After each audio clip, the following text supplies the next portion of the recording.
Well, Dylan and I have started our client seasons. Wes has been to property. Have you heard of Joe and Kevin? Have they gone to in December yet? I'm not sure. I'm not sure either. I know they do in January, but but bottom line is, as a company, we're starting our client season, and that means we get to see a lot of stuff. And so I was on 6 properties last week in more central to western Wisconsin and into eastern Minnesota.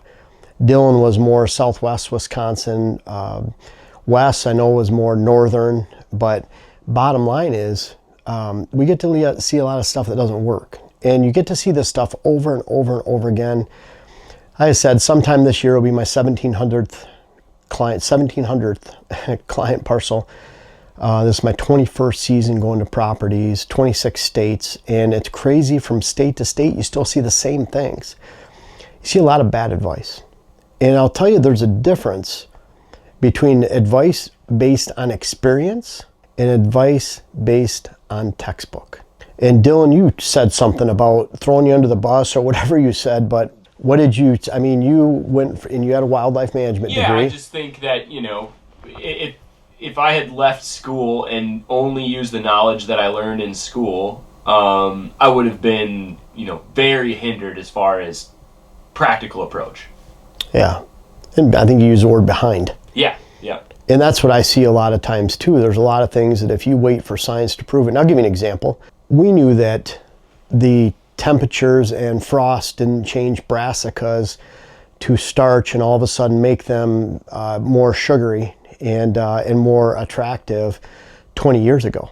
It'd be the early 2000s, 99, because we're planting them and early with a cover crop for clover in 99, and they're eating the brassica down to the dirt in July.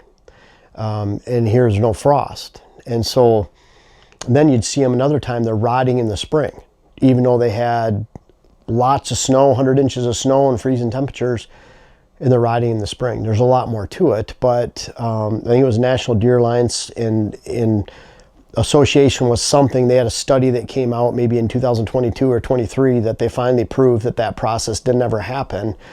And again, that was 20 to 25 years behind what experience tells you. And so a lot of times when you're relating on science, it's going to be a long time because they're not looking at it at every angle that you can when you're actually looking at it through the lens of actual experience, which is a lot different and a lot more valuable. So there's a lot of things we want to see people avoid. And we get sick of seeing the same ones over and over again because people get duped and they spend a lot of money. They've talked about, fast forward to native grass CRP. A client of mine in Michigan that I've been to several times, he got talked into roughly 10 acres of native grass thinking he'd have a bunch of pheasants. 10 years later, he had 0 pheasants. Right away, we started adding some switchgrass pockets, moving some conifers around, and lo and behold, all of a sudden there's enough cover for pheasants. And native grass would lay down all year. You spend about $400 an acre. And I would say that was probably 90s sometime, or 2000s, sometime in the 2000s. Would have been probably early 2000s, end of the 90s, to get that planted. And it was just a complete waste. Waste of his money, waste of his time, wasting a lot of years. And so we see the same stuff over and over and over again to where it makes you feel pretty bad. I'll go number 1, weather doesn't cause deer to move. It's really hard to find a correlation between 50 degrees, 60 degrees, 40 degrees. This set of conditions cause deer to move. When you look at those, and this is how science looks at it, you look at this temperature, well, there's no correlation, this wind speed, whatever. However, when you look in reverse, when you look at weather change, when you look at temperature drop 15 degrees, when you look at giant conditions taking place, and then they're subsiding in 36 hours to 48 hours, that's what spurns deer movement. So there's no model that looks backwards to look forward. And that's what experience tells you.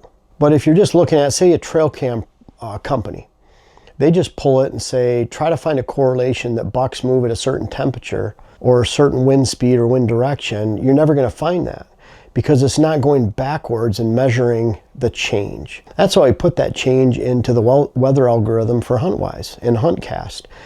That's why I wrote that weather algorithm for Outdoor Life in 2015. Seems like a long time ago, but we're going on 10 years now. And that was something I wrote my 2018 all-weather whitetail book on, is that entire, it's what I've been doing for 15 years, telling people to look at that change. You have to go backwards, look forward, and that's when you can predict deer movement. If you're looking at an absolute, you're not going to find it. And that's where science doesn't have that experience. And I'll tell you this, you take it one step forward. There's a lot of scientists, research biologists that hunt. So I'm not saying that. But the kind of hunting where you're looking at multiple properties, do it yourself, public and private land, you've immersed yourself in that for decades. And that's what you do more than looking at a textbook. You're actually analyzing the woods. Because a lot of times we can fall into the trap of, well, grandpa did this, my uncle did this, my dad did this. You just do that. So you can have 30 years of hunting experience, but when you do the same thing over and over again, when you listen to the same scientific advice over and over again, you don't step outside that box, you learn nothing. And if you don't leave your property to hunt somewhere else, you learn nothing. If you don't hunt public land and private land, you really handicap yourself for your overall knowledge, and the weather is a big one for that. Timber management. Always remember this. If it's high dollar timber, it's low value wildlife habitat. If it's low value timber, it's high dollar wildlife value. You look at it that way. The best wildlife and habitat cover is very diverse. You look at an aerial photo, it's all broken. If you have to have select cut timber management on a rotational basis, you probably have poor habitat. So you'll have foresters, state game wildlife agencies look at your land and habitat quote specialists, and they'll tell you to manage your timber a certain way, and it really boils down to boards per foot. When really we want to look at wildlife per acre, and that calls for diversity. Even if you have 100 acres of hardwood, you don't want 100 acres of the same management. That's still a monoculture. So you want to be able to look at that and say, we want bedding area in this area for the foreseeable future. We want food sources here. We want browse available throughout the forest in this location. And what's left, you manage your timber. We have the MFL programs over here in Wisconsin where it's managed forest law. And you get a tax break for putting it in there, and you're pretty locked in. Now, some of the foresters are really good. They're good with wildlife, and they learn to shape a wildlife plan within that. But there's some that are very, very rigid and really hurt the landowner. But what I always advise is if you're going to enroll it in a tax break program like that, put your wildlife plan in place and then match the MFL program or timber management program to fit within that wildlife program. Because a lot of times you're only manipulating 15% of the timber, 20% of the timber, and the rest, let's say you had 20% that you're taking out for wildlife habitat. You might have 10, 15% that you don't do anything with because you want open park-like effect for you to access your stands. And then the remaining 70%, whatever's left over, 65%, you're putting into a timber management program within that core area on your property where you want rotation and you want things to always be happening. I've seen some good grouse habitat where people actually guided for grouse, and they have for decades. And they'll take small pockets, 3 to 5 acres, and cut within their few hundred acres. So they have cuttings going on every single year because they never want a lag in good grouse habitat for clients that are paying good money to come up and grouse hunt. So I hope that makes sense. They're always looking at this entire area and dotting all these cuttings around, then cutting in between that, then cutting in between that, cutting in between that. Something's always going on. So they always have ideal grouse habitat, and it's no different with deer. And that's based on experience that they're doing that. Ponds are awesome for fishing and swimming. Recreational value. Completely different than thinking you're going to put a pond on the property unless you're trying to make a big expansive duck habitat and think that deer are going to drink out of this pond and it's going to be this perfect habitat for you to fish on, for you to actually have deer in the area drinking, holding more deer on your property because you have that water source. It's just not true. In fact, some of the best whitetail properties have zero water on it. You don't care where they go drink after dark. They don't even need to drink for weeks at a time, take an actual drink. So the pond on your property doesn't actually attract a whole bunch of deer to your land. In fact, it could take out good deer habitat or even screening around your cabin to put it in. Now, if you want it for fishing, if you want it for recreational use, boating, whatever it might be, swimming, then that's a great idea. But don't think that you're going to put it in for wildlife. Don't get talked into it that now that you have this pond, you're all of a sudden going to have a bunch of wildlife on your property. It could be a huge expense and with really no return or zero return for wildlife unless you want to duck hunt, you know, that kind of thing. And when it comes to CRP and native grasses, this is a big thing. You know, I was out on a property last week and there's 2 acres of quote CRP native grasses and it's junk, and the landowner's, he's at the point where this is a big waste on my 26 acres. I don't want it. I don't care if I get in trouble. I'm changing it. He wants to put switchgrass in because I was out there and it's just all down to the ground. He's telling me this before I even look at it. Dylan's looked at 80 acres the other day that was just a complete waste. I've seen property, Bob, good client down in southwest Wisconsin, 30 acres of switchgrass, just solid switchgrass. So I'm not seeing solid switchgrass as good on a 30-acre scale. Only the edges have any kind of wildlife at all. And he's locked into that for 30 years. He can't do anything with it. Instead, it should be switchgrass surrounding that area, maybe 50% switchgrass and pockets on the inside. Actually, diversity growing. We plant shrubs from big rock trees, pockets of conifer, pockets of pollinator, pockets of native regen. Get the picture. Diversity, diversity, diversity. When it comes to pheasant management, and a lot of these, they're planting one mix in 40 acres, one mix in 20 acres. It makes sense. That is a monoculture. It doesn't matter if you have 16 seeds in the blend. It's a monoculture times 30 acres. You want solid patches of diversity. What I mean by that is whatever grass will stand. When you have big blue stem, little blue stem, Indian grass, and you're in southern Iowa, northern Missouri, southern Illinois, southern Indiana, southern Ohio, it might stand for the entire winter because you get so little snow. But when you get up here in the upper Midwest, the northern 2 or 3 states deep, all the way across, from east to west, all the whitetail states, you need standing cover all winter long. So if it's laying down, it does you no good. And just because you have 40 acres of birds, butterfly, bee, pollinator mix, you don't need 40 acres for birds and butterflies and bees on that property. You could take that 40 acres, you could put surrounding 3 acres of switchgrass around it. You could put about 15 acres of switchgrass pockets at a quarter, half acre, acre on the inside. Let some native regen take place, some early successional growth take place. Put some shrubs and tree pockets totaling 5 acres, but scatter them so there's 15 of them, 20 of them scattered in there. Now you have true diversity and you have cover of switchgrass that'll actually help everything to be hidden on the inside in the form of wildlife. That's, you have something. The problem is all these different organizations, different entities want to have one mix that they plant over an entire thing with one machine and move on, and none of it does a very good job at all. So we see a lot of people get talked into this stuff and you literally feel terrible for them because it sounded pretty good for the first, second year they were talked into it. My client in Michigan, first couple of years, he's very hopeful. 3 years, 4 years, 5 years, 6 years, 7 years. Even at year 2 or 3, they're probably defending it. Even online, they'll say, hey, this is the best mix ever. It looks beautiful. But by year 6 or 7, experience tells them that this sucks and it's not working.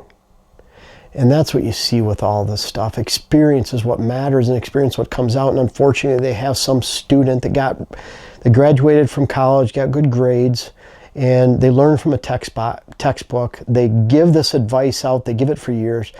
But they don't have those people that come back to them and say, hey, this sucked 10 years later, 8 years later. They don't even get to see it.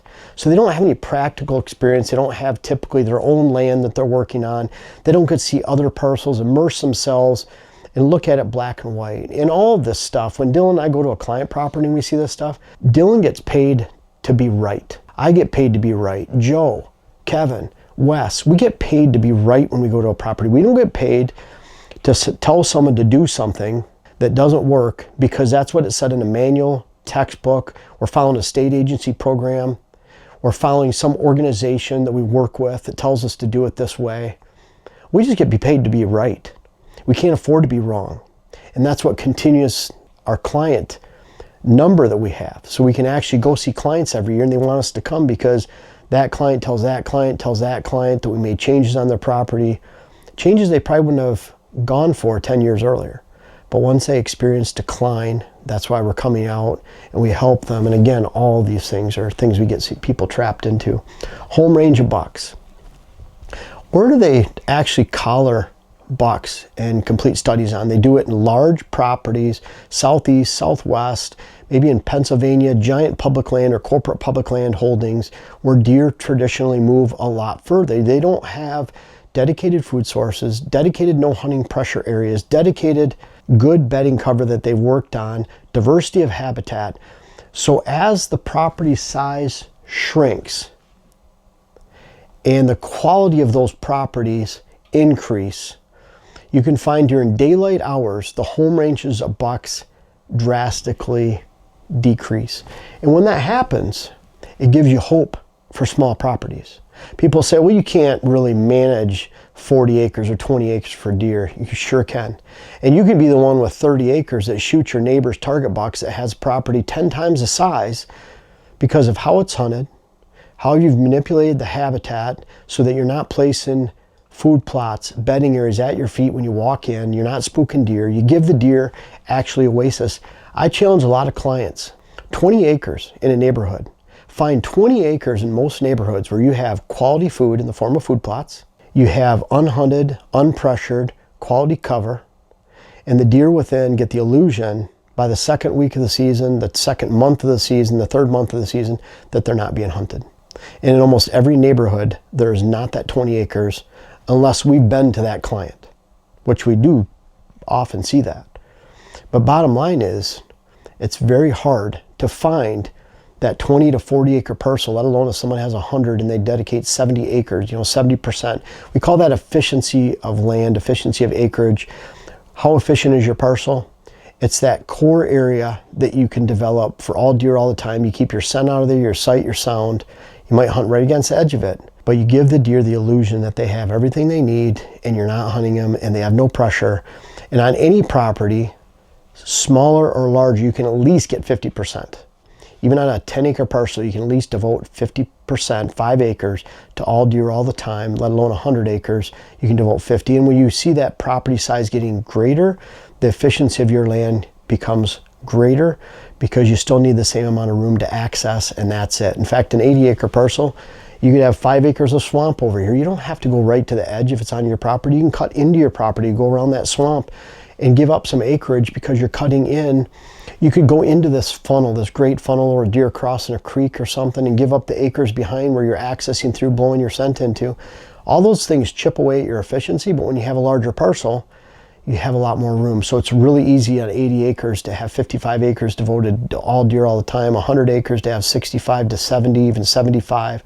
400 acres, you could have 300 acres out of that, 320 to all deer all the time. So if you have 40 acres or 400 acres and you only have 40 acres that it's all deer all the time and it's not contiguous within that parcel, you're doing a terrible job. So that's what we help people do, and that's where it comes down to honorable mentions, soft mass, just plant a bunch of fruit trees and that's all you need for food.